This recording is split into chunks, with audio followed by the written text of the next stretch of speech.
Sahil may dumayo sa atin na Rusi Macho 175. Walang busina. Ito siya. Yan, walang busina. Tapos yung kanyang flasher. Dito pala, dito. Yan, walang busina. Tapos yung flasher niya. Flasher niya sa kaliwa. Kaya naka-hazard eh. Kaya naka-hazard siya sa na pero ang umiilaw lang sa kanan. Itong dalawa meron. Walang busina saka walang signal light. Ito ayusin natin kasi na simple lang to. Signal light sa may ano, sa may kanan. Yung wala sa kanya. Ito ang wala tsaka tong busina. Ayusin natin ha. Wala ba rin, Ken? Oh.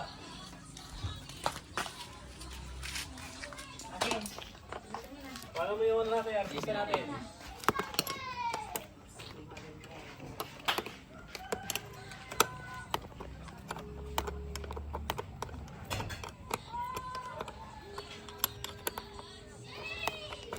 Kakabitan natin ng Nipro 3 Plus. Ano, kakabitan na ba natin ng Nipro Plus? Hindi mo.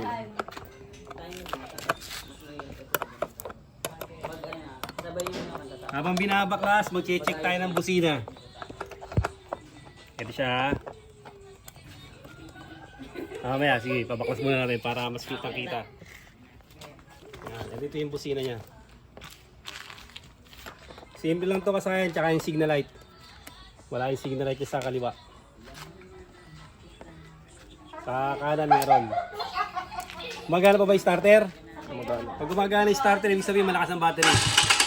Okay, malakas yung kanyang battery. Ito, mga wiring lang to. Tinimer mo na ba? Pages na lang kaya isa para mabilis.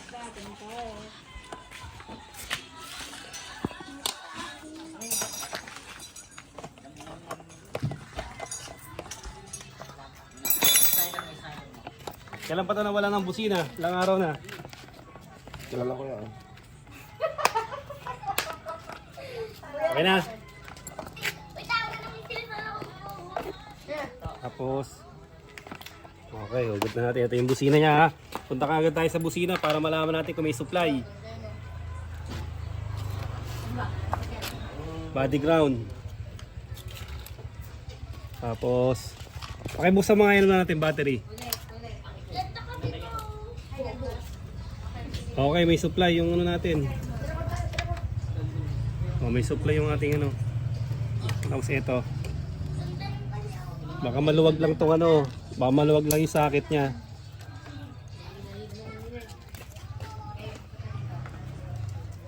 Meron yung supply yung accessory wire niya eh.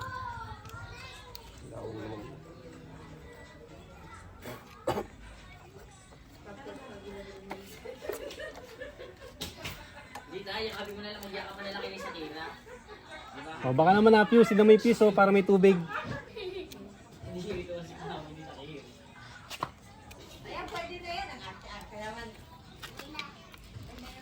Ito. Tapos itong negative natin dapat to pag bumusina tayo iilaw siya eh. Wala. Walang ground.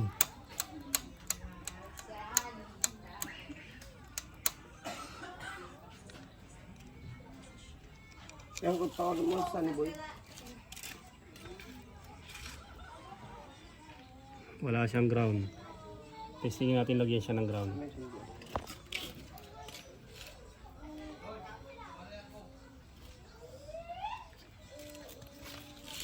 Ba't bilis naman kalawangin ng mga tornilyuan? Wala, hindi ko pa ginagalaw yan. Yan. Nakalagay pala sa negative, dapat sa positive. Ito siya. Meron. May supply yung ano mo, busina mo. Ibig sabihin nag-low agad yung busina.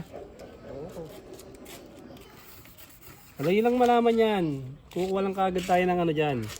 Para malaman natin kung sa busina, kukuha lang tayo ng busina na testingin natin.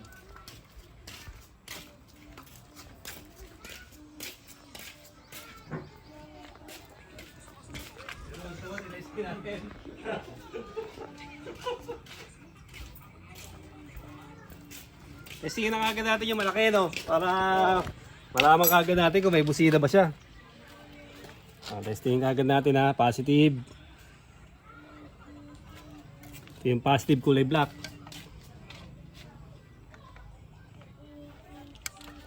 Positive sa black. Tapos negative. Para malaman kagad natin kung sa busina ba ang problema. Baka mamaya naglulus lang to, oh. Ito maluwag tong isa. Ito siya. Oh, ano? Okay yung ano natin, okay yung connection natin. So, ganito lang ginagawa dyan, oh. Higpitan lang natin yung mga terminal niya.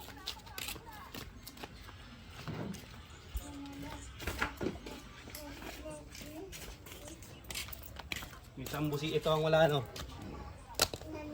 Ito, higpitan lang natin to. Kumisan dito lang, naglulus lang yan. Hindi lang niya maipit. Bago pa yung fuse. Eh may ano kasi, mayroong parang may kalawang eh.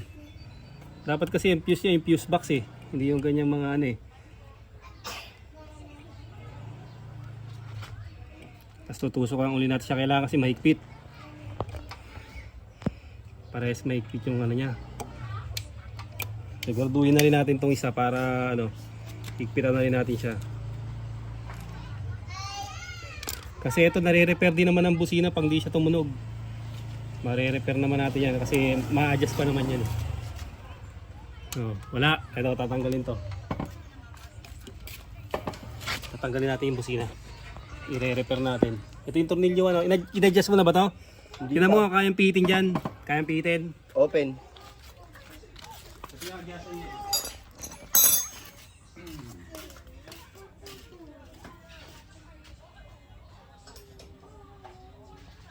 Open na maliit.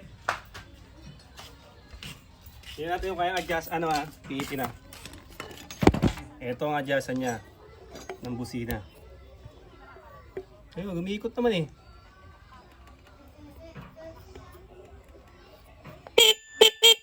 Ayan, oh.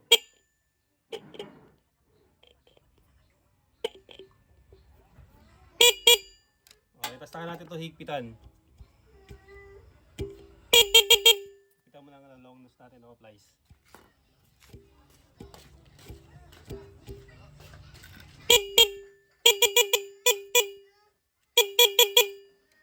Pagkakulang pa, dito lang kayo mag-adjust.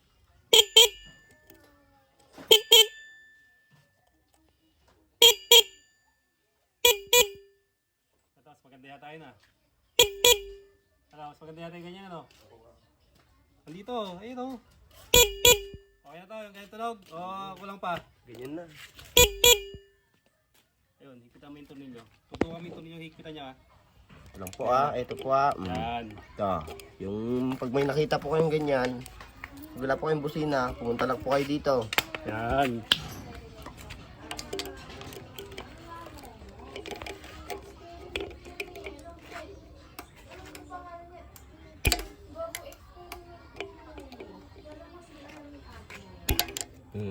Saan natin lilipat dito na lang? Ito sa harap na lang. Hindi lang. Ito lang, tirahin lang natin isa. Para pag nagbukas ka ano, hindi siya maiiba. Dito tutukan mo tong ano, signal light. Dito naman tayo pupunta sa signal light.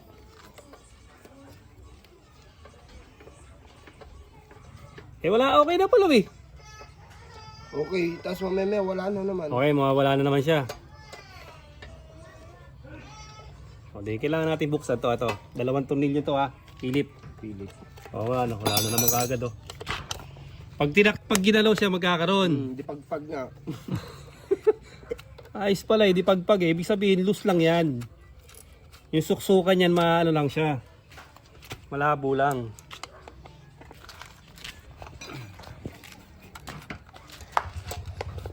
Marami ng views yung ano natin, mini driving light natin ah. Ay, tawagan mo si Sunny Boy. Tanong mo kung papapunta niya na yung yung multicab niya dito ngayon. Oo, hanapin lang natin tong ano. Tanong mo kung papapunta niya dito yung multicab. Ito, diretsuhin lang natin to ha. Yung signal light. Ito siya. Ito. Hindi online.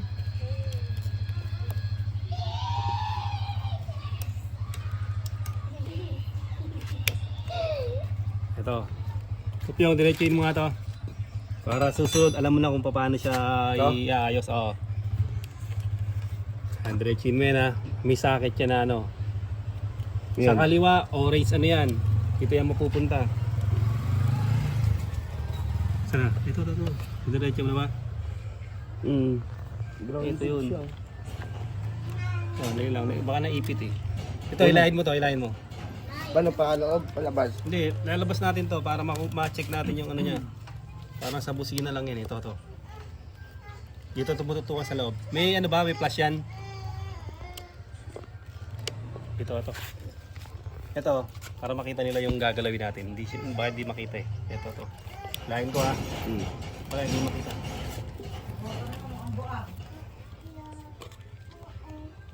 Tingnan mo to. Ito ha.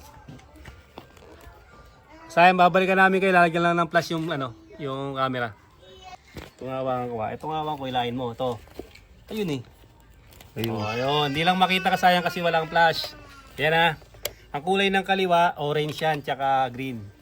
Ito na. Tingnan mo ha. Tingnan mo to dito. Para hindi na siya magloko. Yan. Ito, orange, green. Kung mawawala siya, dapat maluwag to. Mahigpit naman ha. Kung may naipit siya na wire, mawawala siya. Ito, tingnan natin na. Ito, orange, mahigpit naman siya. Kabila. Mahigpit din. Ito. Parehas din na mahigpit. Ayun lang siya eh. Ibig sabihin, dito nawawala sa wire. Okay na eh. Okay na eh. Naipit lang. Mahigpit naman oh. Ito yun oh, orange saka yung green oh. Naipit lang siya. Bali ganito natin gagawin oh. Ganito gagawin natin ha. Pag nilagay mo siya, nakaganto lang siya para hindi siya maipit oh. Oh, meron wala pa nga. Hindi pwede. Meron tong naglulus dito. Kung nasa yung naglulus niya. Maipit. Naipit yung nito. Maaring naipit yung wire nito.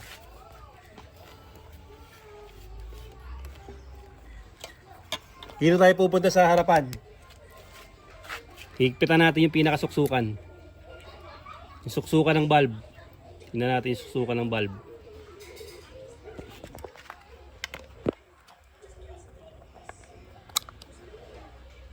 Suksukan ng bulb. Suksukan ng bulb siya. Problema niya.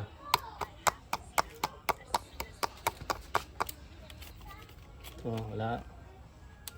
Ito tayo ba? Nga, buksan mo nga.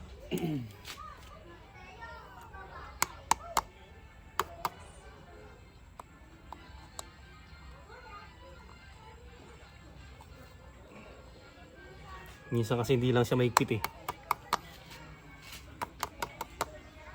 Kasi wala rito, mahigpit na mahigpit yung suksukan eh. Yan lang naman sa bulb yan pagka eh.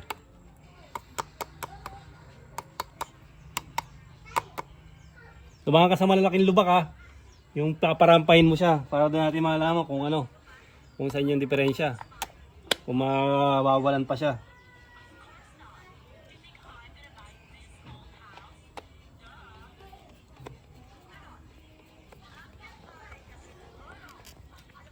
Kasi pag di nyo kagad nakuha, ganito lang gagawin nyo, negative.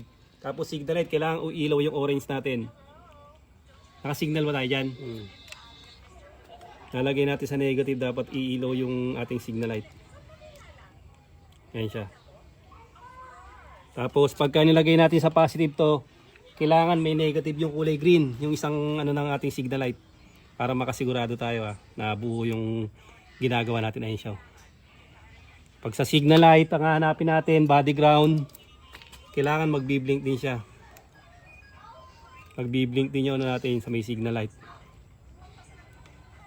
Ayan o. Blink-blink siya. Pag negative naman, hahanapin natin sa positive natin ilalagay. Para sigurado tayo na may supply. Ang check-in nyo lang, parang sa busina, lumuwag lang yung tornilyo. Okay na kasayang, ganun lang. Ganun lang yung pag-aayos ng busina at saka ng signal light sa Rusi Macho 125. Yung bagong labas ngayon. Check lang yung mga wiring na na mga naipit. At saka na rin, maintenance na rin. I-check na rin natin para yung mga lumuwag maigpitan natin. Hanggang dito na lang mga kasayan. Baka meron kang shoutout. Shoutout ko nga pala sa asawa kong maganda. Okay. Salamat sa panonood mga kasayan.